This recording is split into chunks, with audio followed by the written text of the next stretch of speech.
વંદે ગુજરાત.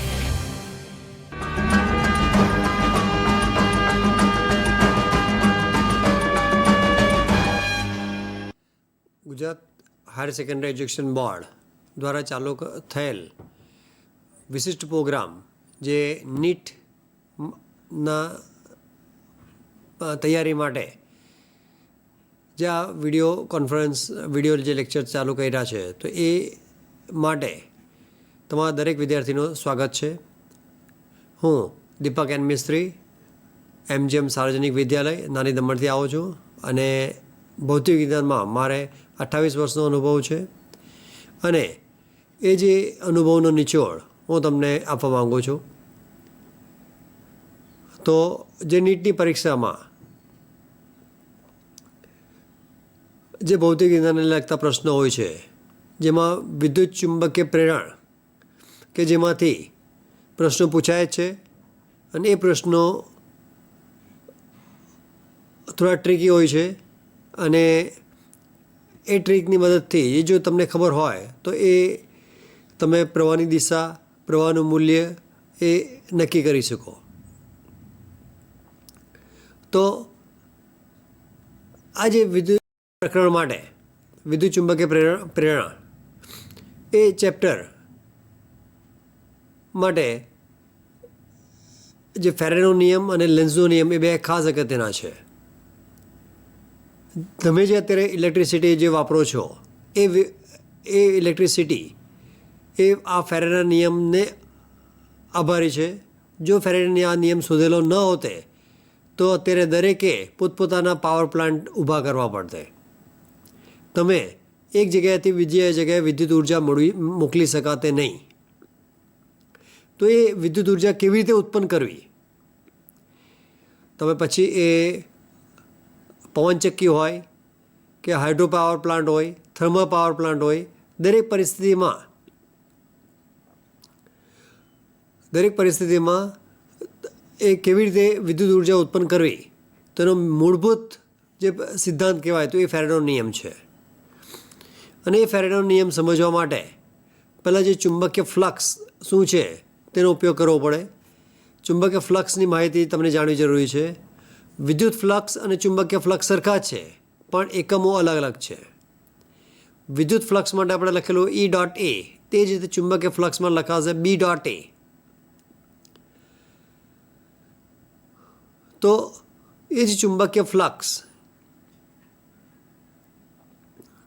જેની સંજ્ઞા આવશે ફાઈ, વિદ્યુત ફ્લક્સ માટે પણ સંજ્ઞા ફાઈ છે. અને એના માટેના જે સૂત્ર લઈએ તો એ સૂત્ર તો ચુંબકીય ફ્લક્સ જે ફાઈ બરાબર લખી શકાય E.A. વિદ્યુત ફ્લક્સ માટે આપણે અગાઉ લખેલું E.A. એની એના જેવું જ આવશે, એનો આવશે B.A અથવા BA cos થીટા. જે રીતે વિદ્યુત ફ્લક્સ વિદ્યુત ક્ષેત્ર રેખાઓની સંખ્યા બતાવે છે તો ચુંબકીય ફ્લક્સ ચુંબકીય ક્ષેત્ર રેખાઓની સંખ્યા બતાવશે. અને એ ચુંબકીય ફ્લક્સનો જે એકમ વેબર કહેવાશે અને પરિમાણિક સૂત્ર આવશે M1L2T - 2A - 1. એ કેવી રીતે મેળવી શકાય આપણે જોઈએ પછી. તો એ ચુંબકીય ફ્લક્સમાં ફેરફાર કરી શકે તો EMF મળશે. એ ફેરફાર કેવી રીતે થાય તો એના માટે જે ફેરેડેના જે પ્રયોગો તમને ખબર છે કે આ જે કોઈ ગૂંચળું હોય અને એ ગૂંચળાને ગેલોમીટર સાથે જોડો તો એ ગેલોમીટર કોઈ પણ સંજોગોમાં આવર્તન બતાવી શકે નહીં, કારણ કે આની પાસે કોઈ વિદ્યુત પ્રવાહ નથી, કોઈ પણ બેટરી નથી.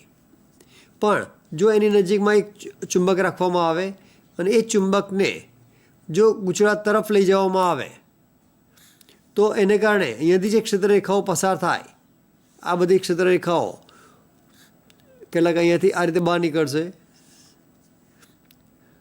તો આ ક્ષેત્ર રેખાઓની સંખ્યામાં વધારો થાય. દૂર હશે તો ફ્લક્સ ઓછું હશે, નજીક આવે તેમ ફ્લક્સમાં વધારો થાય.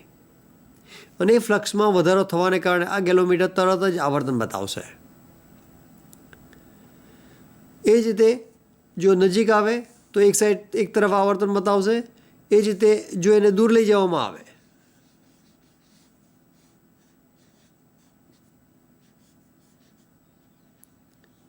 જો એ ચુંબકને એનાથી દૂર લઈ જાઓ તો એ ગેલોમીટરમાં એનું આवर्तन એ અગાઉ કરતાં વિરુદ્ધ દિશામાં મળશે. કારણ કે અહીંયા આગળ ચુંબક ક્ષેત્રરેખાની દિશા બદલાઈ જાય છે. અહીંયા અંદર તરફ હતી, અહીંયા બહાર તરફ છે. દિશા બદલાવાને કારણે અહીંયા ફ્લક્સમાં ફેરફાર થાય અને એ અલગ છે. બીજી એક અગત્યની વાત કે જ્યારે ચુંબક ગતિ કરતું અટકી જશે ત્યારે આ ગેલોમીટરનું આવર્તન તરત જ શૂન્ય થઈ જાય. તો અહીંયા જે આવર્તન મળશે એટલે કે જે પ્રવાહ મળે તે જે ઈએમએફના સમપ્રમાણમાં હોય અને એ ઈએમએફ એ ફ્લક્સના ફેરફારના સમપ્રમાણમાં હોય. ઉપરાંત ફેરેડે એક પણ બતાવ્યું કે એ જે ઈએમએફ એ એના વેગ પર ઉપર પણ આધાર રાખશે. જો મેગ્નેટને ધીમે ધીમે લઈ જાઓ તો ફ્લક્સમાં થતો ફ્લક્સમાં જે ફેરફાર થાય છે તેના માટે સમયગાળો વધશે અને સમયગાળો વધે એટલે ઈએમએફ ઘટશે. એટલે કે બીજું એક આપણે લઈ શકાય, આઈ ચલે છે, ઈએમએફ ચલે છે 1/Δt, સમયના વ્યસ્ત પ્રમાણમાં હોય. એટલે જેટલો વેગ વધારે તેટલો સમય ઓછો અને સમય ઓછો તેટલો ઈએમએફ વધારે.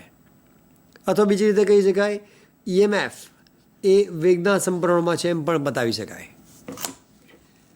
તો આ જે ફેરફારના આધારે આ ગૂંચળામાં પ્રવાહ પસાર થાય છે જેને પ્રેરિત વિદ્યુત પ્રવાહ તરીકે ઓળખાય છે. પ્રેરિતનો અર્થ થશે કોઈપણ સંપર્ક વગર ગેલોમીટરમાંથી પ્રવાહ પસાર કરીએ છીએ. જે તમે કોઈ અવરોધ સાથે કોઈક બેટરી લગાવો, કોઈક વિદ્યુત કોષ લગાવો અને એ વિદ્યુત કોષમાંથી જે પ્રવાહ પસાર થાય છે તે રાસાયણિક ઉર્જાને આભારી છે. અને જેમ તમે બેટરી બલ્બ ઓન રાખશો તેટલી એ રાસાયણિક ઉર્જા વપરાતી જશે અને એક એવો સ્થિતિ આવશે કે જ્યારે રાસાયણિક ઉર્જા બધી પૂરી થઈ જાય ત્યારે એ ટોર્ચ અથવા એ જે પાવર એ જે સેલ છે તે નકામો થઈ જશે. એને ફરી પાછું ચાર્જ કરવું પડે. તો એ રાસાયણિક ઉર્જાનું વિદ્યુત ઉર્જામાં રૂપાંતર છે. અહીંયા આગળ યાંત્રિક ઉર્જાનું વિદ્યુત ઉર્જામાં રૂપાંતર થાય. તમે તે કેટલું કાર્ય કરો છો એ કાર્યના પ્રમાણમાં ઉર્જા મળે છે. એટલે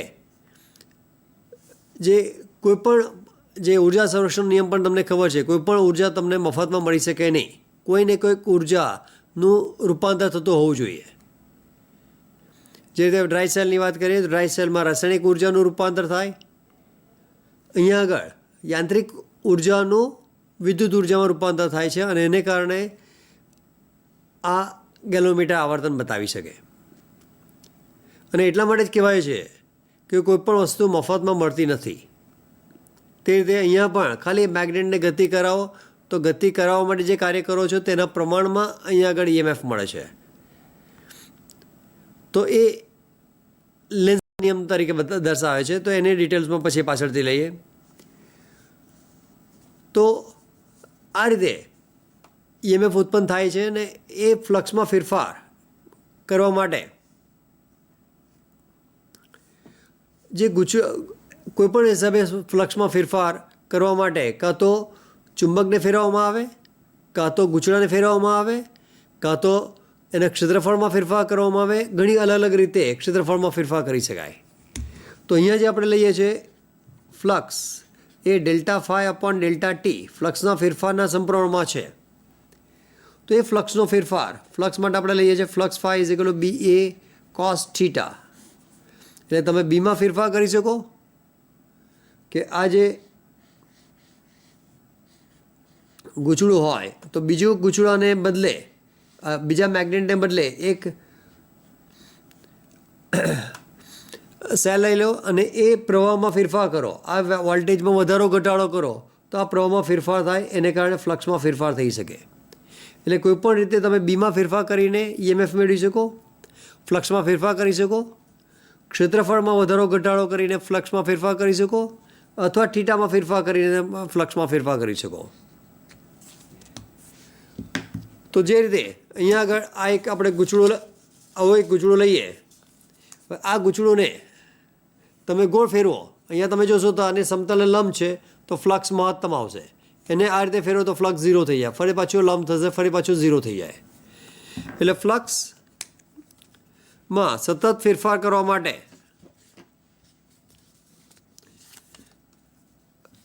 કોઈ પણ કંઈક ને કંઈક કાર્ય કરતા રહેવું પડે અને એ કાર્ય ને પ્રમાણમાં ઉર્જા મળે છે.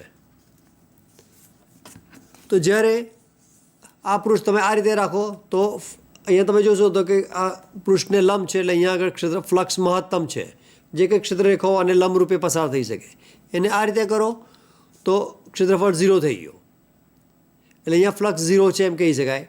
ફરી પાછું આ રીતે કરો ફ્લક્સ વધશે, ફરી પાછું આ રીતે કરો ફ્લક્સ 0 થઈ જશે, ફરી પાછું ફ્લક્સ વધશે. એટલે આ રીતે ગૂંચળાને જ્યારે ઝડપથી ફેરવવામાં આવે તો ફ્લક્સમાં સતત ફેરફાર થાય અને એને કારણે એ ગૂંચળામાં EMF અપાઈ શકે. અને આને લગતા ઘણા બધા જે પ્રયોગો તમે ઇન્ટરનેટ પર યુટ્યુબ પર જોઈ શકો.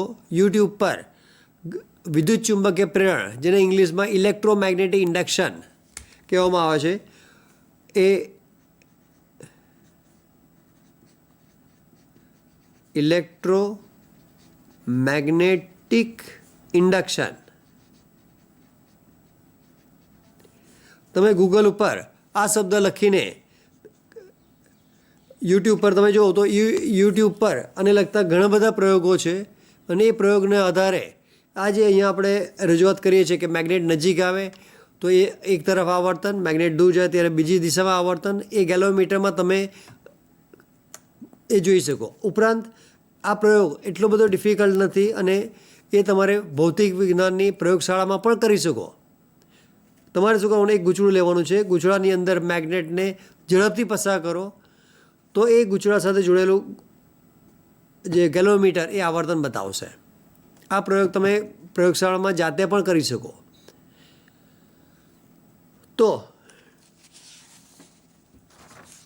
એ જે ફેરાડેનો નિયમ કે જેમાં એનો નિયમ જે આપ્યો છે E = -n ΔΦ/ΔT, આંટાની સંખ્યા જેટલી વધારે હશે તો EMF વધારે મળે. ΔΦ જે ફ્લક્સનો ફેરફાર બતાવશે અને ΔT એને ઉપરાંત વિકલનના રૂપમાં પણ બતાવી શકો. E = -n dφ/dt અથવા dφ/dt, આંટાની સંખ્યા બતાવશે. હવે જે ફ્લક્સમાં ફેરફાર કેવી રીતે કરવો તે 3 રીતે કરી શકાય. જો ક્ષેત્રફળમાં ફેરફાર કરો, ક્ષેત્રફળ વધારે કરો અથવા ઓછો કરો તો એ કેવી રીતે કરી શકાય કે આ જે ગૂંચળું હોય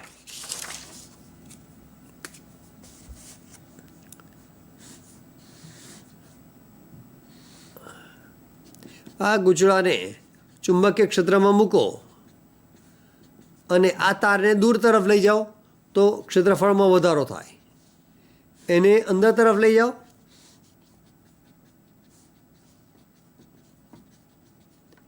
એને અંદર તરફ લઈ જાઓ તો ફ્લક્સમાં ઘટાડો થશે. અહીંયા આગળ ક્ષેત્રફળમાં ઘટાડો થશે. તો એ તારને આગળ પાછળ કરીને ક્ષેત્રફળમાં વધારો અથવા ઘટાડો કરી શકાય. એ જ રીતે કોઈક રિંગ લઈએ, એ આ ધારો કે રિંગ છે, એ રિંગનું ક્ષેત્રફળ તમે 0 કરી નાખો, એને ઝડપથી આ રીતે કરીને 0 કરી નાખો તો ક્ષેત્રફળ ઘટી ગયું. અથવા તો આ રીતે ક્ષેત્રફળમાં વધારો ઘટાડો કરીને તમે ફ્લક્સમાં ફેરફાર કરી શકો.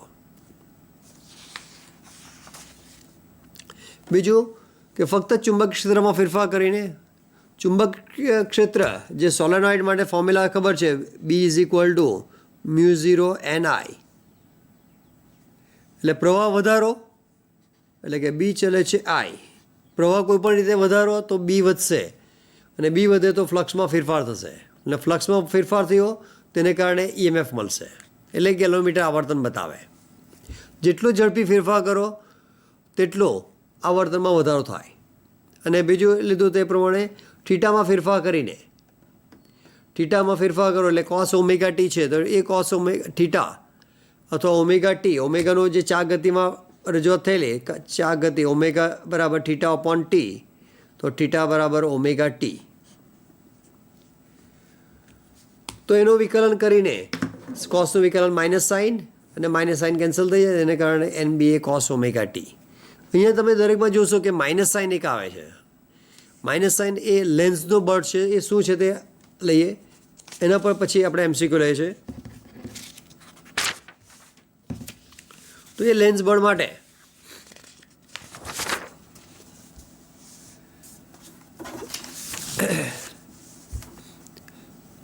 આ એક મેગ્નેટને ગુજરાત તરફ લાવવામાં આવે છે તો કેટલું મૂલ્યનું ઈએમએફ મળે તે ફેરેડે આપણને બતાવી દે છે ને એ ફેરેડનો નિયમ આપણે જે અગાઉ બતાવ્યો કે એ ફેરેડ એનું મૂલ્ય -n ΔΦ/ΔT, એટલે મૂલ્ય કેટલું તે ફેરેડેના નિયમથી મળી શકે, પણ કયા એની દિશામાં છે તો એ દિશા નક્કી કરવા માટે લેન્ઝનો નિયમ જરૂરી છે. તો અહીંયા તમે જોશો કે એક મેગ્નેટ ગુજરાત તરફ ગતિ કરે, આ પણ ગુજરાત તરફ ગતિ કરે છે. અહીંયા તમે જોશો તો એક આ વિષમઘડી દિશામાં છે, આ સમઘડી દિશામાં છે પ્રવાહની દિશા. બે શક્યતા સાચી છે, એક શક્યતા ખોટી છે. આ ટોપિક ટેક્સ્ટબુકમાં બતાવેલા છે, પણ એમસીક્યુ માટે આ કરવા જરૂરી છે. તો બેમાંથી એક સાચી છે ને એક ખોટી છે, તો એ કેવી રીતે બતાવી શકાય? જે આપણે અગાઉ અત્યારે થોડો ટાઈમ પહેલાં જે ચર્ચા કરી કે કોઈપણ ઉર્જા તમને મફતમાં મળી શકે નહીં, અને દરેક જે ધર્મ પણ કહે છે કે મફતનું મળેલું લેવું નહીં અથવા મફતનું પચતું નથી. તો એના જેવું જ છે કે અહીંયા આગળ જો ચુંબકને ગુજરાત તરફ ગતિ કરવામાં આવે અને એની દિશા જો સમઘડી લેવામાં આવે તો એટલે કે ગુજરાતનો એક છેડો S ધ્રુવ તરીકે વર્તે, બીજો છેડો N ધ્રુવ તરીકે વર્તે. જે તમે માહિતી આના પરથી પણ કહી શકો કે અહીંયા તમે જો આ અંગૂઠો ઉપર તરફ છે તો અહીંયા જે આંગળીની દિશા જે હશે તો એ વિષમઘડી છે, એટલે વિષમઘડીમાં ચુંબક ક્ષેત્ર બહાર નીકળે, અને એનાથી ઉલટું અહીંયા તમે જુઓ તો આંગળી એ કહે છે સમઘડી દિશામાં છે, અને એ સમઘડી દિશામાં છે એટલે સમઘડી દિશામાં હોય તો એ ચુંબક ક્ષેત્ર દાખલ થાય. જે મેગ્નેટમાં લઈએ છે ઉત્તર ધ્રુવમાંથી દાખલ થાય ને દક્ષિણ ધ્રુવમાં, ઉત્તર ધ્રુવમાંથી બહાર નીકળે અને દક્ષિણ ધ્રુવમાં દાખલ થાય છે. તો જો આ રીતની પરિસ્થિતિ લઈએ, જો આ શક્યતા સાચી આપણે લઈએ તો નોર્થ અને સાઉથ વચ્ચે આકર્ષણ થાય, અને એ આકર્ષણ થવાને કારણે મેગ્નેટ ગુજરાત તરફ આપોઆપ ગતિ કરે, અને આપોઆપ ગતિ કરવાને કારણે અહીંયા આગળ પ્રવાહમાં વધારો થાય. પ્રવાહમાં વધારો થાય એટલે એને કારણે ઉષ્મા ઉર્જામાં પણ મળે, અને એ ઉષ્મા ઉર્જા H = I²RT થી બતાવી શકાય. અને આ ઉર્જા માટે ઉત્પન્ન કરવા માટે આપણે કોઈ કાર્ય કરતા નથી, એટલે બીજી રીતે કહીએ તો આટલી ઉર્જા મફતમાં મળે છે, અને કોઈ પણ ઉર્જા મફતમાં મળતી નથી. ઉર્જા સંરક્ષણ નિયમ દરેકને ખબર છે જ.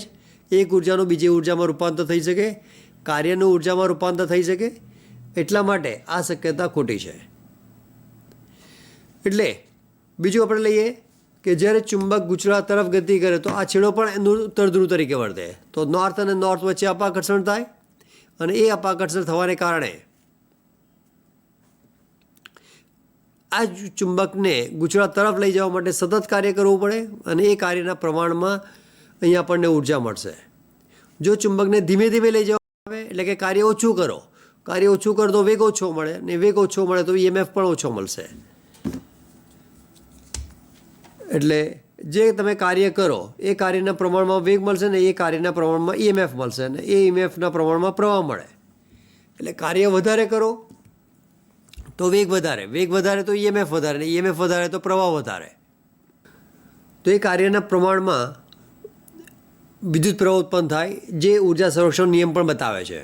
કાર્ય કરો તેટલો પ્રવાહ મળે. અને બીજું એક સમીકરણ છે પ્રેરિત વિદ્યુત ભાર, જે ΔΦ/R. આ સમીકરણમાં તમે જોશો તો કે સમય પર આધારિત નથી, કોઈ જગ્યાએ સમય નથી. એટલે આ જે પ્રેરિત વિદ્યુત ભાર એ ચુંબકની ઝડપ પર આધારિત નથી આવે, એ ફક્ત ફ્લક્સનો ફેરફાર અને અવરોધ R પર આધાર રાખશે. ઉપરાંત એક બીજું આવશે ગતિકી ઈએમએફ, એટલે કે ગતિને કારણે ઈએમએફ કેવી રીતે મળી શકે.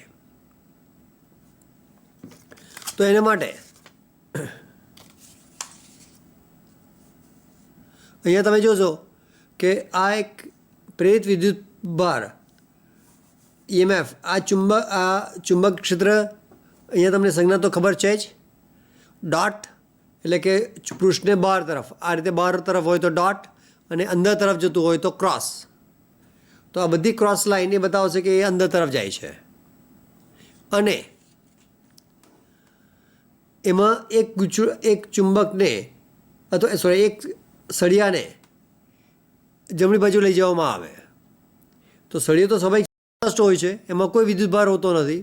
એમાં જે ધન વિદ્યુતભાર અને ઇલેક્ટ્રોન જે અશ્વેત ગતિ કરતા હોય છે, અને એ ઇલેક્ટ્રોન પર કોઈ પરિણામી વિદ્યુતભાર હોતો નથી જ્યારે ક્યારે વેગ શૂન્ય હોય તો. હવે જ્યારે વેગ લઈ વી ઝડપથી એને આગળ ગતિ કરાવવામાં આવે તો એને કારણે એ જે ક્ષેત્રરેખાઓ એ કપાય છે. જે અહીંયા તમે જોશો તો આ ક્ષેત્રરેખા જે નીચે તરફ છે ડોટ અંદર તરફ, અને આ સળિયો એ આ તરફ ગતિ કરે છે, અને એને કારણે આ ક્ષેત્રરેખા કપાશે, અને એ ક્ષેત્રરેખા કપાવાને કારણે આ ગૂંચળામાં ઈએમએફ મળશે. તો જો ઈએમએફ મળે એટલે કે આ છેડા બે છેડા વચ્ચે જો અવરોધ તમે મૂકી દો અથવા તો એક બલ્બ મૂકી દો તો એ બલ્બ સળગશે. એટલે કે આ એક સળિયો એક બેટરી તરીકે વર્તે. તો એ બેટરીમાં કયો ધન અને ઋણ કયો એ કેવી રીતે બતાવી શકાય? તો એના માટે એક બીજો નિયમ જે છે એ તમારે યાદ રાખવાનો છે, ફ્લેમિંગના ડાબા હાથનો નિયમ. ફ્લેમિંગના ડાબા હાથનો નિયમ, જેમાં પહેલી આંગળી એ ચુંબક ક્ષેત્ર બતાવે, બીજી આંગળી એ વેગ બતાવશે, અને અંગૂઠો જે બળની દિશામાં કઈ દિશામાં બળ લાગે તે. તો અહીંયા તમે જોશો કે આ રીતે આંગળી અંદર તરફ એટલે પૃષ્ઠની અંદર તરફ, વેગ જમણી બાજુ છે, તો અંગૂઠો ઉપર તરફ લાગે એટલે અહીંયા આગળ જે પ્લસ જે હશે તે ઉપર તરફ અને માઇનસ નીચે તરફ જાય. હકીકતમાં જે ધન આયનો હોય, આ ધારો કે એલ્યુમિનિયમ સળિયો લીધો હોય, એમાં જે ધન આયનો હોય તે તો હેવી હોય છે, એ ગતિ કરતા નથી. પણ જે ઇલેક્ટ્રોન ગતિ કરે એટલે એના પરથી કહી શકાય ઉપરનો છેડો કરતાં નીચેનો છેડો વધારે ઋણ છે, એટલે કે ઉપરનો છેડો ધન અને ઋણ તરીકે બતાવી શકો. અને આની સાથે જો તમે અવરોધ જોડી દો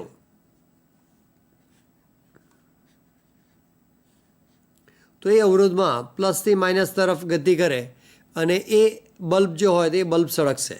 ક્યારે? ફક્ત કોઈ જે ચુંબકને ગતિ આ સળિયાને ગતિ કરાવવાથી.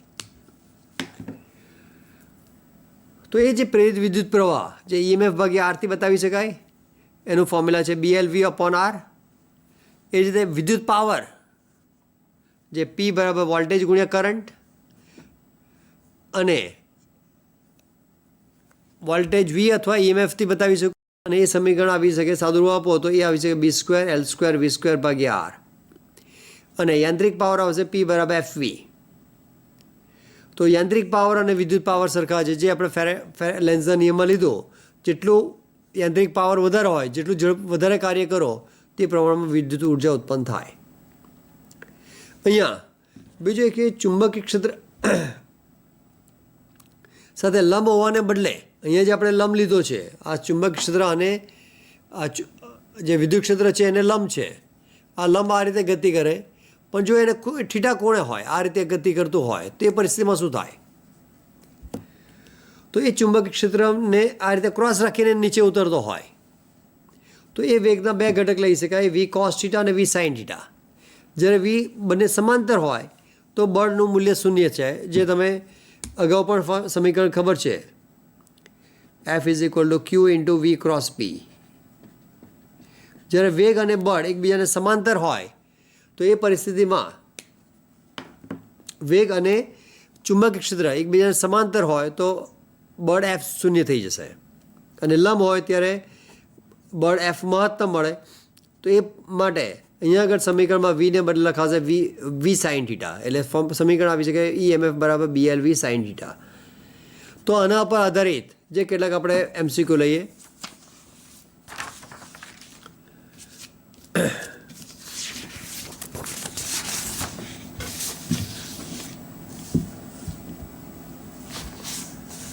તો પહેલો એક MCQ લઈએ છે, ચુંબકીય ફ્લક્સ. એક સમીકરણ આપેલું છે phi બરાબર 3t² - 4t + 7. તો એક સેકન્ડમાં ગૂંચળામાં પ્રેરિત થતો વિદ્યુત પ્રવાહ કેટલો હશે? અવરોધની કિંમત આપેલી છે 5 સેકન્ડ, 5 ohms. તો આવા સમીકરણ, આવા વિકલન પર આધારિત જે નીટની પરીક્ષામાં 2 થી 3 વખત પૂછાયા છે, અને એ કેવી રીતે ગણવું? તો એના માટે જે ફેરેડેનો નિયમ આપણે જે લીધો, EMF = -dϕ/dt. અહીંયા આપણે ફક્ત મૂલ્ય લેવાનું છે, તો ફક્ત મૂલ્ય માટે દિશા લેવાની જરૂર નથી. તો અનુવિકલન એટલે d/dt 3t² - 4t + 7 અને એનું વિકલન તો એ આવશે 3t² નું વિકલન 2t. વિકલન નિયમ દરેકને ખબર છે જ, d/dx xનો n ઘાત n xનો n-1 આ વિકલનનો નિયમનો ઉપયોગ કરીને અનુવિકલન કરી શકાય. t² નું વિકલન 2t, -4t નું વિકલન 1 અને 7નું વિકલન 0. અને વિકલન કર્યા પછી તમે કિંમત મૂકી શકો. 1 સેકન્ડ છે તો અહીંયા 6 × 1 - 4 તો એ આન્સર આવશે 2 વોલ્ટ. તો પ્રવાહ માટે લખી શકાય પ્રવાહ I = EMF/R. જો ઓહમનો નિયમ તમને દરેકને ખબર છે જ. તો EMF આપણે સુધી ગયેલો 2 વોલ્ટ અને અવરોધ આપેલો છે 5, તો એના પરથી લખી છે 0.4 એમ્પિયર. તો જે 4 ઓપ્શન્સ આપેલા છે 0.4 એમ્પિયર તમે પસંદ કરી શકો. તો આ પ્રમાણે બીજો એક MCQ છે. અહીંયા તમે જોશો કે એક ગૂંચળાનો અવરોધ 10 ઓહ્મ્સ છે અને પ્રેરિત વિદ્યુત પ્રવાહ વિરુદ્ધ સમયનો આલેખ બતાવેલો છે. સમય સાથે પ્રવાહમાં ફેરફાર થાય તો એ સમય સાથે પ્રવાહમાં ઝડપથી ઘટાડો થાય તેવું બતાવે છે. તો એ પરિસ્થિતિમાં ચુંબકીય ફ્લક્સમાં થતો ફેરફાર કેટલો હોઈ શકે? 8 વેબર, 2 વેબર, 6 વેબર કે 4 વેબર? તો એના માટે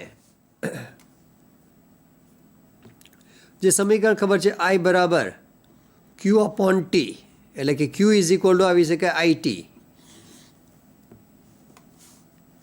તો આના આધારે એટલે Q = I × T.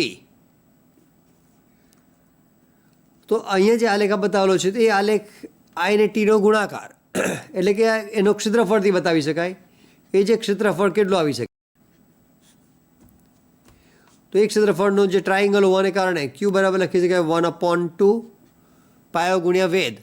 પાયો કિંમત આવશે 0.1 અને ઊંચાઈ આવશે 4, એટલે કે આ કિંમત આવશે 0.2 કુલમ. અને જે પ્રેરિત વિદ્યુતભારનો ફોર્મ્યુલા લખેલો, પ્રેરિત વિદ્યુતભાર Q = ΔΦ/R. તો ΔΦ બરાબર લખી શકાય Q × R. તો Qની કિંમત આપણે શોધી કાઢી. Q છે 0.2 અને Rની કિંમત તમને આપેલી છે 10 ઓહ્મ્સ એટલે 2 વેબર. ફ્લક્સનો ફેરફાર જે અહીંયા તમે 2 વેબર તરીકે બતાવી શકો. તો હવે આકૃતિમાં અહીંયા આગળ આ ખાસ યાદ રાખવાનું કે જ્યારે પણ આલેખ આપેલો હોય તો એ આલેખનું જે ક્ષેત્રફળ એ બેના ગુણાકારથી તમને મળી શકે. એટલે I × Tનો ગુણાકાર કરો એટલે પ્રેરિત વિદ્યુતભાર મળે અને પ્રેરિત વિદ્યુતભાર પરથી તમે ડાયરેક્ટ ફ્લક્સ તમે મેળવી શકો. ડાયરેક્ટ તમે કોઈ ફ્લક્સવાળું સમીકરણ તમને યાદ આવશે નહીં, અથવા સમીકરણ એવું નથી કે જે આ આલેખ પરથી મેળવી શકાય. ઉપરાંત અહીંયા આગળ બીજો એ લીધેલો છે કે આ એક યુવાકારની નળી છે, આ બીજી નળી છે અને એક નળીમાં બીજી નળી એક વિરુદ્ધ દિશામાં ખસે છે. તો એ સંજોગોમાં પ્રેરિત EMF કેટલું હોઈ શકે? તો આ જે ગતિકી EMF પર આધારિત MCQ છે કે જેમાં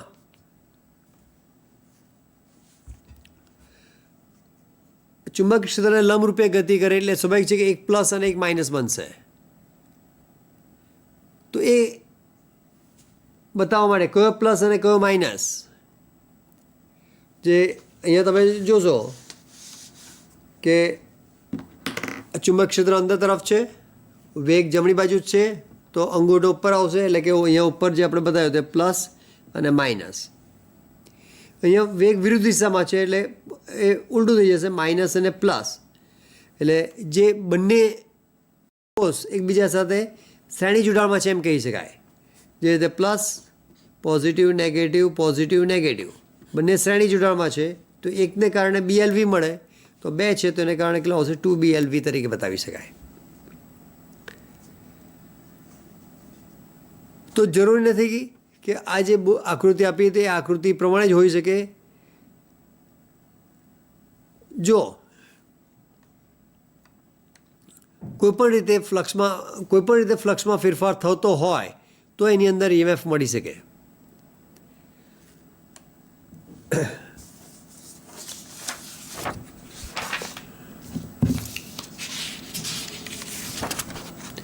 બીજું કંઈ અહીંયા લઈએ છીએ કે એક ચુંબક ક્ષેત્ર ઉપર તરફ છે અને એને અનુરૂપ આ રિંગ છે. એટલે ચુંબકીય ક્ષેત્ર આ દિશામાં લઈએ છીએ અને એને અનુરૂપ આ એક રિંગ છે, અથવા એને આમ પણ બતાવી શકાય. અને એ રિંગની ત્રિજ્યા, એ રિંગ 1 મિલીમીટર પર સેકન્ડના દરથી સંકોચાઈ જાય છે અને એનું ક્ષેત્રફળ શૂન્ય થઈ જાય, સંકોચાઈ જાય. તો આરની કિંમત 2 સેન્ટીમીટર હોય તો રિંગમાં પ્રવર્તતું EMF કેટલું થાય? પ્રારંભિક ત્રિજ્યા 2 સેન્ટીમીટર છે, 2 મિલીમીટર પર સેકન્ડના દરથી સંકોચાય છે અને છેલ્લે એની ક્ષેત્રફળ શૂન્ય થઈ જાય છે. તો એ સંજોગોમાં રિંગનું ક્ષેત્રફળ કેટલું હોઈ શકે? તો એના માટે ફ્લક્સમાં ફેરફાર એટલે ક્ષેત્રફળમાં કેટલો ફેરફાર થાય તે ગણતરીમાં લેવો પડશે. તો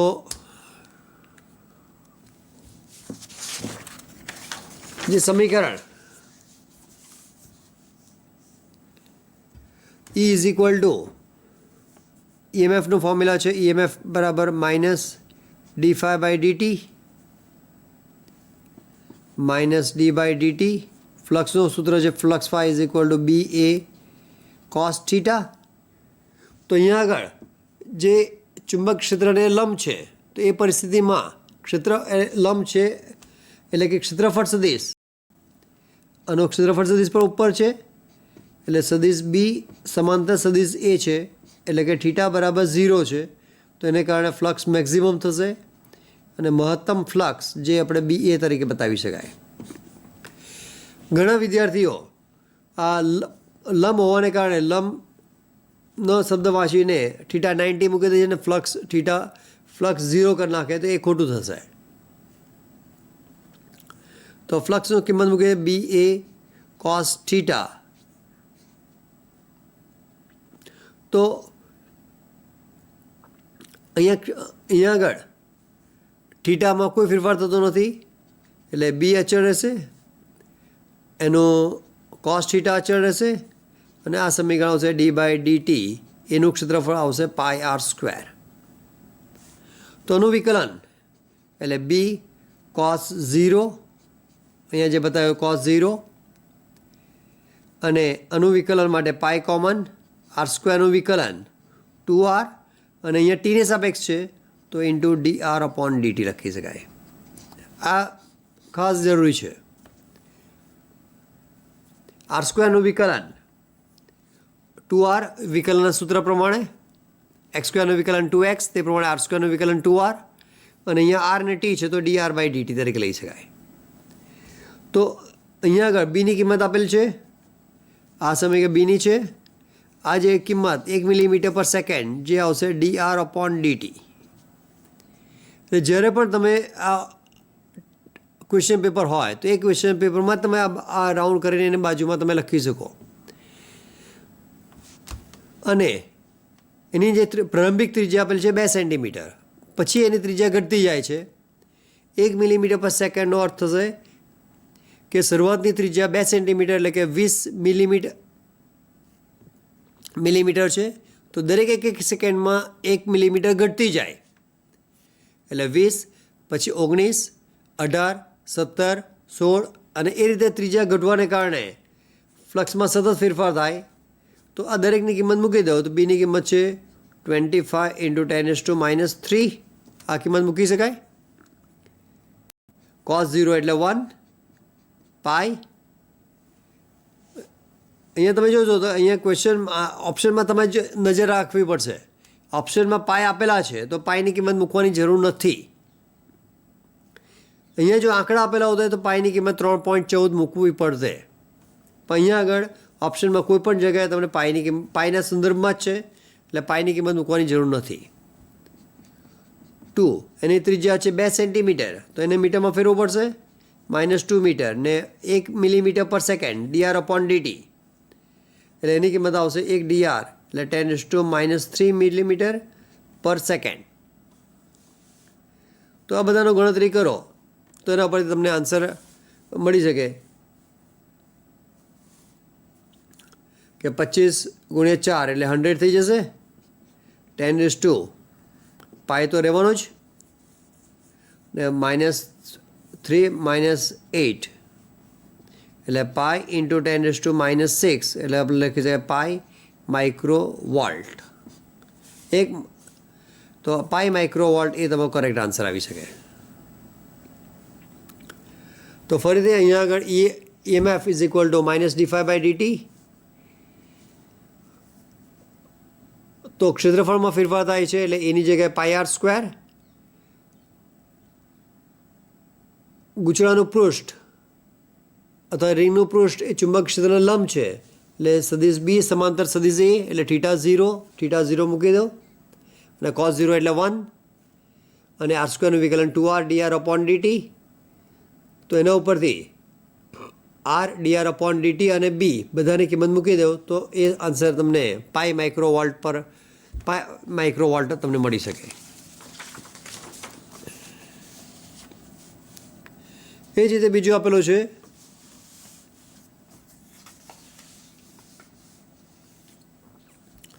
કે 0.4 મીટર લંબાઈનો સળિયો બી સાથે 30 ડિગ્રીના ખૂણે પર રહીને એટલે અહીંયા θ આપેલું છે જે આપણે અગાઉ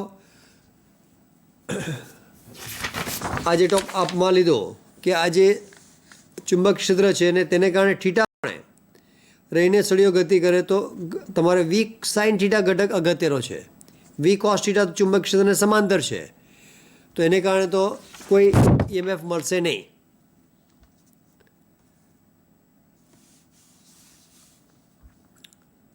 તો જો એ સમીકરણ છે જે આપણે લઈએ EMF = BLV સાઇન θ. તો બીની કિંમત આપેલી છે 0.9 ટેસ્લા. L જે સળિયાની લંબાઈ છે 0.4 મીટર. અહીંયા યાદ રાખવું પડશે ટેસ્લા એ MKS એકમ છે એટલે દરેક એકમ મીટર પર MKSમાં જ હોવા જરૂરી છે. જો સેન્ટીમીટર હશે તો મીટરમાં ફેરવવા જરૂરી છે. એનો વેગ છે 7 મીટર પર સેકન્ડ અને sin 30ની કિંમત દરેકને ખબર છે 1/2. તો એના ઉપર ગણતરી કરીને તમે આન્સર એનો મેળવી શકો 1.26 વોલ્ટ.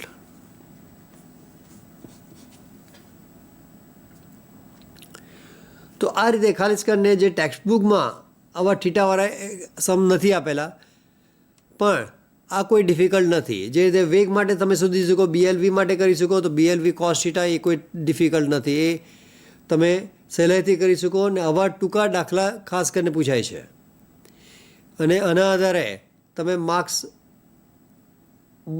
વધારે મેળવી શકો.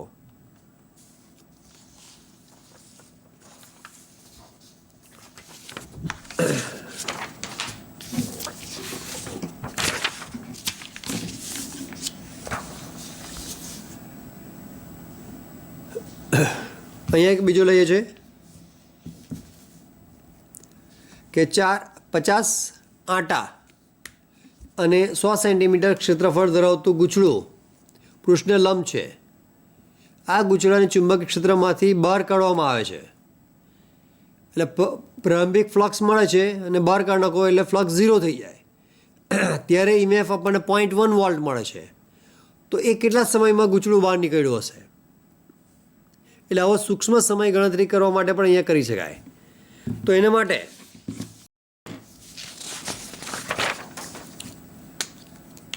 તો શરૂઆતમાં ફ્લક્સ જે 50 આંટા છે ક્ષેત્રફળની સંખ્યા છે એટલે જે સમીકરણ છે E બરાબર ડેલ્ટા ફાઈ ભાગ્યા ડેલ્ટા ટી.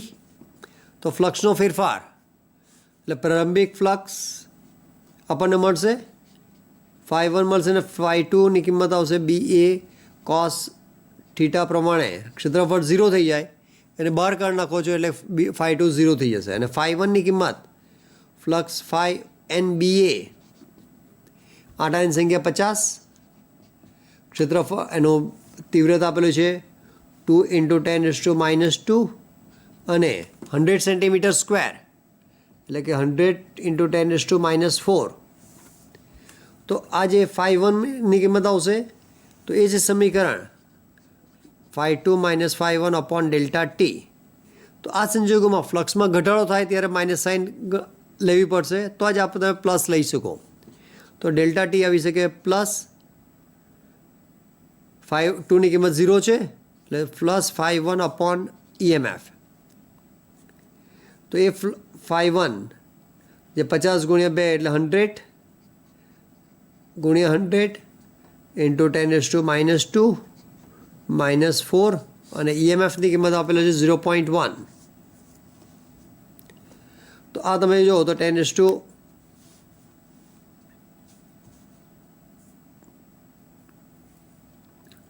-6 એટલે અહીંયા કિંમત આવશે 10⁻⁶ આ કેન્સલ થાય એટલે 0.01 ભાગ્યા 0.1 અથવા 10⁻² ઘાત 10⁻1 ઘાત એટલે 0.1 વોલ્ટ 0.1 સેકન્ડ એ સમયે તમને લઈ શકો.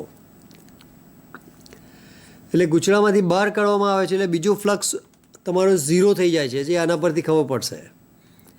એટલે MCQમાં ક્વેશ્ચન્સ વાંચવો પડશે, તમે ડાયરેક્ટ ગણતરીમાં લઈ શકો નહીં કે આમાં φ2 નથી આપેલું અને એ રીતે કંઈ ગભરાઈ જવાની જરૂર નથી.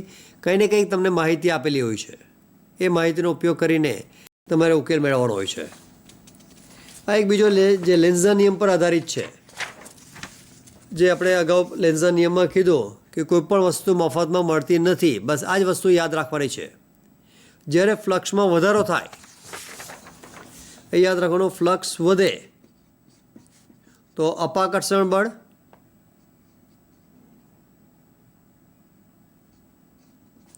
અને ફ્લક્સમાં ઘટાડો થાય તો એને ખેંચે એટલે કે આકર્ષણ બળ ઉત્પન્ન થાય તે રીતે પ્રેરિત EMF મળે છે. તો અહીંયા આગળ બે ગૂંચળા લીધા છે. આ જે ચુંબકને ગતિ કરાવો તો બંનેમાં પ્રેરિત EMF કઈ દિશામાં હોઈ શકે? તો પહેલા ગૂંચળામાં જો તો અહીંયાથી દૂર જાય છે એટલે એને કારણે ફ્લક્સમાં ઘટાડો થવાનો. તો ફ્લક્સનો ઘટાડો થાય તો જે આગળ બતાવ્યું તે પ્રમાણે ઘટાડો થાય તો આકર્ષણ ને વધારો થાય તો અપાકર્ષણ. એટલે કે અહીંયા આગળ આ S બનવો જોઈએ, અહીંયા આગળ નોર્થ બનાવવું જોઈએ, અહીંયા સાઉથ બનવું જોઈએ. તો જ નોર્થ અને સાઉથ વચ્ચે આકર્ષણ થાય. નોર્થ હોય તો અંદર તરફ, અહીંયા બહાર તરફ, તો આ એની દિશા બતાવી શકાય. એટલે કે ગૂંચળા એકમાં વિષમગળી દિશામાં તમે મળી શકે. અને એ જ રીતે અહીંયા આગળ આ બીજા ગૂંચળાની નજીક ચુંબક જાય છે તો નજીક જાય છે એટલે કે ફ્લક્સમાં વધારો થાય તો એ ફ્લક્સમાં ઘટાડો તો અપાકર્ષણ. તો અપાકર્ષણ ક્યારે થાય? અહીંયા આગળ નોર્થ અને સાઉથ. એટલે કે અહીંયા આગળ નોર્થમાં અંદર જશે, અહીંયા બહાર નીકળશે તો ગૂંચળા એકમાં સમગળી આવશે ને ગૂંચળા બેમાં વિષમગળી દિશા. અહીંયા આપણે સમગળી દિશામાં બતાવી શકાય, અહીંયા વિષમગળી દિશામાં. તો આવા 4 MCQ હોઈ શકે. બંનેમાં સમગળી, બંનેમાં વિષમગળી, એકમાં સમગળી, એકમાં વિષમગળી, અહીંયા વિષમગળી, અહીંયા સમગળી, એ રીતે 4 અલગ અલગ ઓપ્શન હોઈ શકે. તો આવા સંજોગોમાં જો તમે ઊંધું લઈ લો, આ દૂર જાય છે એટલે તમે S મૂકી દો તો આ ચુંબક કોઈપણ પ્રકારનું કાર્ય કર્યા વગર આગળ જશે ને કાર્ય કર્યા વગર એટલે કે મફતનું મળે ને મફતનું એને પચે નહીં. તેમ જો તમે અહીંયા સાઉથને અહીંયા પણ જો સાઉથ લખી દો તો એ તમારો નેગેટિવમાં માઇનસ જશે. તો એ સંજોગોમાં આ ચુંબક નજીક તરફ જાય તો ફરીથી જ્યારે ચુંબક ગૂંચળાની નજીક જાય એટલે કે ગૂંચળા બે માટે તો નજીક જાય તો અપાકર્ષણ બળ અને દૂર જાય તો આકર્ષણ બળ થાય. તે રીતે અહીંયા આગળ ગૂંચળામાં પ્રેરિત EMFની દિશા બતાવવાની હોય છે.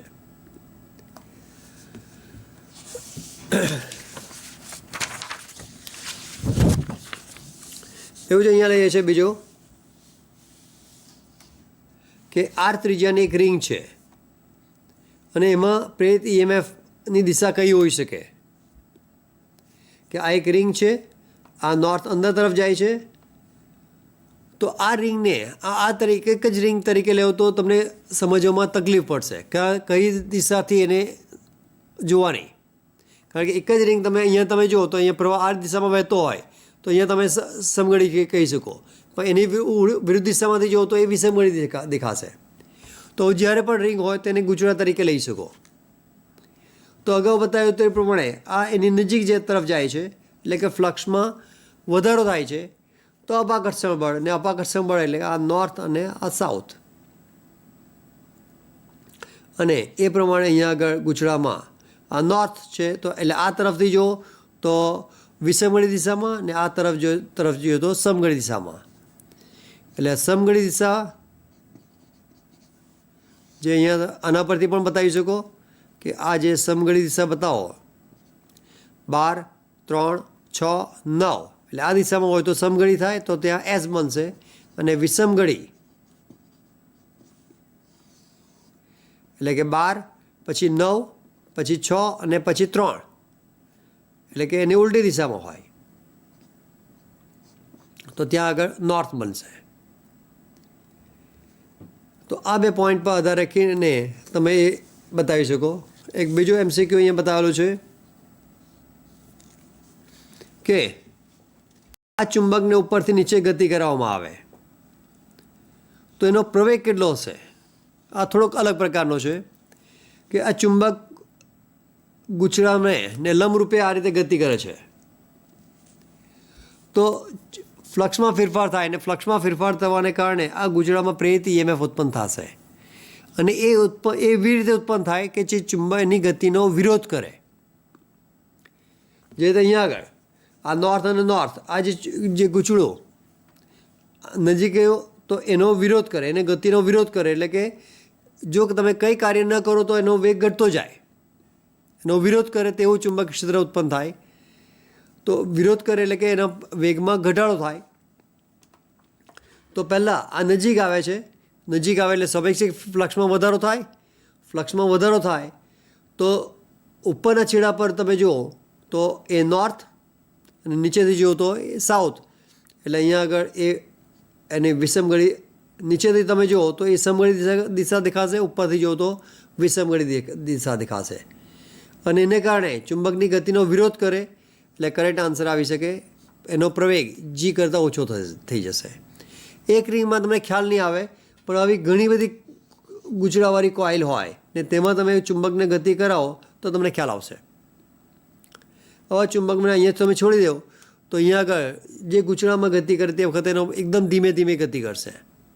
અને અગાઉ વાત કરી તે પ્રમાણે યુટ્યુબ પર લેન્ઝ લોના ઘણા બધા એક્સપેરિમેન્ટ છે.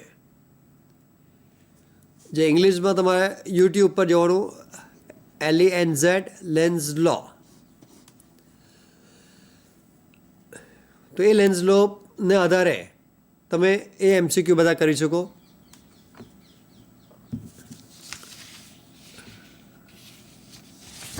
પછી એક બીજો છે કે જ્યારે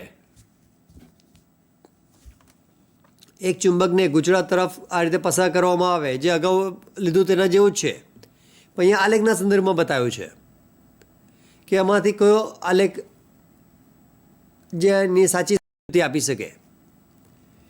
તો આ પહેલાં નજીક જાય છે, નજીક જાય છે એટલે કે ફ્લક્સમાં વધારો થાય, જે આપણે ફેરેડેનો નિયમ લખ્યો છે E = આ છે EMF વિરુદ્ધ સમય.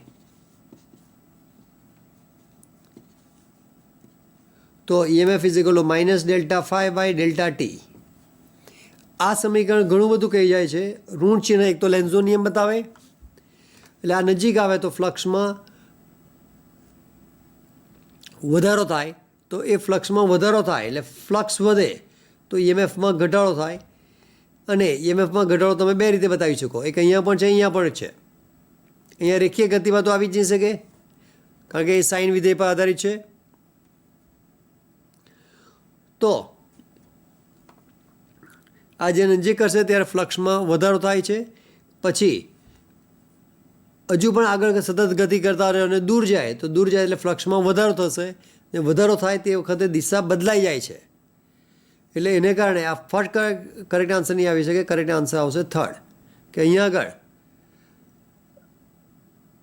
જે શરૂઆતમાં જે ચુંબક એના મધ્ય ભાગમાં પહોંચે ત્યાં સુધી જે એક દિશામાં પ્રવાહ પસાર થશે, ફ્લક્સમાં વધારો થાય છે, ને પછી દૂર જાય ત્યારે ફ્લક્સમાં ઘટાડો થાય, અને ફ્લક્સમાં ઘટાડો થાય ત્યારે અહીંયા જે ગેલોમીટર તમે જોડેલું હોય એ ગેલોમીટરની દિશા ઉલટી થઈ જાય. એટલે જે કંઈ વધારો થાય તો તેનો ઓપોઝ કરે તેવું ચુંબકીય ક્ષેત્ર ઉત્પન્ન થઈ શકે. અને બીજું એક ખાસ કરીને લે છે એ તમારે યાદ રાખવાનું છે RIN. આ રીન એ ઘણો બધો ઇમ્પોર્ટન્ટ શોર્ટકટ છે. એ કેવી રીતે છે તે અહીંયા બતાવી દઈએ કે આમાંથી પ્રવાહ પસાર થાય અને આ જે ગૂંચળું એની નજીક લેવામાં આવે, આની નજીક જે ગૂંચળું મૂકેલું હોય, એક રિંગ મૂકેલી હોય, એ રિંગમાં કેટલું ચુંબકીય એમાં પ્રવાહ કઈ દિશામાં મળી શકે. જો પ્રવાહ અચળ હોય તો જે કંઈ ફ્લક્સ હશે તો ફ્લક્સ અચળ જ રહેવાનો. આમાં કોઈ બતાવી શકે આ ક્રોસ કેવી રીતે આવ્યું? ક્રોસ અને ડોટ એ બહાર તરફ બતાવશે ને ક્રોસ એ અંદર તરફ બતાવશે. તો જે રીતે જમણા હાથના નિયમ પ્રમાણે અહીંયા તમે આ રીતે આંગળી રાખો તો અહીંયા આગળ આંગળી એ અંદર તરફ જાય છે, આ રીતે રાખો તો એ આંગળી અંદર તરફ જાય છે, અંદર તરફ જાય છે એટલે ક્રોસ થશે. તો જો આ અચળ હોય તો ફ્લક્સ અચળ રહેશે. આઈમાં વધારો થાય તો ફ્લક્સ વધશે, અને એ ફ્લક્સમાં વધારો થાય તો સ્વાભાવિક છે EMFમાં કેવો થાય? ઘટાડો થશે. EMFનો ફોર્મ્યુલા છે E = -ΔΦ/ΔT. તો એ સંજોગોમાં અહીંયા કયું લેવાનું? અહીંયા આગળ સમઘડી બતાવી શકો કે વિષમઘડી, બે જ ઓપ્શન છે. સમઘડી હોય તો આ રીતે લે તો અંદર તરફ, વિષમઘડી હોય તો બહાર તરફ. જો તમે સમઘડી પસંદ કરો તો એ ચુંબક ક્ષેત્ર અંદર તરફ જશે, અને અંદર તરફ જાય તો ફ્લક્સમાં વધારો થાય. અહીંયા આગળ EMF એવી રીતે મળશે કે જેનો જે પ્રવાહને કારણે જે ફ્લક્સ વહ્યું તેનો વિરોધ કરે. એટલે અહીંયા આગળ φ' અથવા તો બીજી રીતે કહ્યું અપાકર્ષણ થાય, જે આપણે અગાઉ પણ લીધું કે ફ્લક્સ φ વધે ત્યારે અપાકર્ષણ થાય, ને અપાકર્ષણ થાય એટલે કે જે દિશા છે તેના કરતાં વિરુદ્ધ. એટલે એના કરતાં વિરુદ્ધ એટલે કેવું થાય? બહાર તરફ. ને બહાર માટે દિશા કઈ આવી શકે?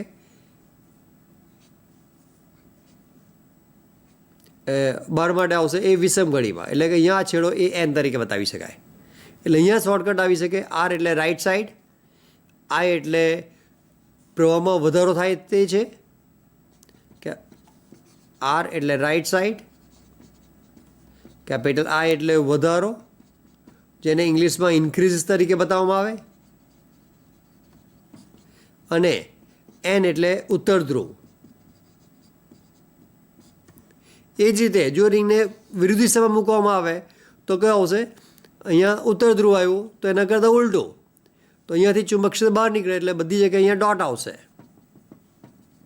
ને એનો વિરોધ થાય તો ડોટથી ઉલટું. તો ડોટ એટલે બહાર તરફ છે, તેનાથી ઉલટું એટલે અંદર તરફ, ને અંદર તરફ જાય એટલે કયો? અહીંયા સાઉથ થશે. સાઉથ એટલે આ સમઘડી દિશા બતાવી શકાય. એટલે આ એક યાદ રાખવાનું છે RIN. તારની જમણી બાજુ જો પ્રવાહમાં વધારો થતો હોય તો એ ઉત્તર ધ્રુવ બતાવે. એ જ રીતે જો પ્રવાહમાં ઘટાડો થતો હોય તો શું થાય? આ તાર છે, અહીંયા આગળ પ્રવાહમાં ઘટાડો થાય તો એને કારણે I ઘટશે, તો આ ચુંબક ક્ષેત્ર તો અહીંયા અંદર તરફ જ રહેશે, અને I ઘટાડો થાય તો એને કારણે ફ્લક્સ ઘટશે, તો ફ્લક્સ ઘટે એટલે આકર્ષણ એટલે જે દિશા છે તે દિશા લેવાની હોય છે. અપાકર્ષણ હોય તો વિરુદ્ધ દિશા, આકર્ષણ હોય તો સમાન દિશા. એટલે અહીંયા આગળ ક્રોસ અંદર તરફ છે તો અહીંયા પણ અંદર જ આવશે. એટલે અહીંયા આગળ આ સમઘડી દિશામાં બતાવશે એસ, એટલે અહીંયા એસ બનશે. એટલે બીજું અહીંયા તમે લખી શકો RDS. જો રાઈટ સાઈડમાં પ્રવાહ વધે તો ઉત્તર ધ્રુવ ને પ્રવાહ ઘટે તો દક્ષિણ ધ્રુવ. તો RIN અને RDS એ બેનો કોન્સેપ્ટ તમારે યાદ રાખવો ખાસ જરૂરી છે. તો આ જે રજૂઆત કરી, જે ફેરેનો નિયમ, લેન્ઝનો નિયમ અને એના જે શોર્ટકટ, જે રીતે RIN, ફરીથી રાઈટ સાઈડ, I એટલે ઇન્ક્રીઝિસ અને N એટલે North Pole, RDS right side, D એટલે ડિક્રીઝિસ અને S એટલે સાઉથ પોલ. અને બીજી એક ખાસ અગત્યનો પોઈન્ટ કે જ્યારે ફ્લક્સમાં વધારો થાય ત્યારે અપાકર્ષણ હોવું જોઈએ અને ફ્લક્સમાં ઘટાડો થાય તો આકર્ષણ થવું જોઈએ. અને એના આધારે તમે એ MCQના સચોટ અને કરેક્ટ આન્સર આપી શકો અને તમારા માર્ક્સમાં વધારો કરી શકો. તો આ માહિતી તમે લખી રાખો. અને આના પછીના જે ટૉપિકમાં કે જે આત્મપ્રેરણ, અન્યોન્ય પ્રેરકત્વ, એડી પ્રવાહ એ ઘણા અગત્યના છે. અને બીજી એક વાત કે જે ટેક્સ્ટબુકમાં જે માહિતી ફિગર બધી આપેલી છે તે 2 ડાયમેન્શન છે, જેના આધારે તમે એ સમજવામાં તકલીફ પડે. પણ થોડોક ઇન્ટરનેટનો ઉપયોગ કરો તો એ ઇન્ટરનેટમાં તમે જે લાઈવ એક્સપેરિમેન્ટ તમે જોઈ શકો. દરેક એક્સપેરિમેન્ટ લેબોરેટરીમાં થઈ શકે તેવા હોતા નથી. તો એના માટે તમે યુટ્યુબ પર જે ફ્રી ચેનલ છે, ફ્રી તમે અવેલેબલ છે. અને જે ઇન્ટરનેટ અત્યારે ઘણું રિઝનેબલ રેટ પર મળે છે. તો મોબાઈલમાં તમે ઇન્ટરનેટ વાપરતા હોય તો બીજામાં એ ઇન્ટરનેટ ઉપયોગ કરવાના બદલે થોડુંક એજ્યુકેશન માટે એ ઇન્ટરનેટનો ઉપયોગ કરો. યુટ્યુબ પર જે તમને અગાઉ વાત કરી ઇલેક્ટ્રોમેગ્નેટિક ઇન્ડક્શન, ફેરેડેઝ લો, લેન્ઝ લો, એના તમે ઘણા બધા એક્સપેરિમેન્ટ છે અને એ એક્સપેરિમેન્ટ તમે જોશો એવી શુભેચ્છા સાથે. Thank you very much.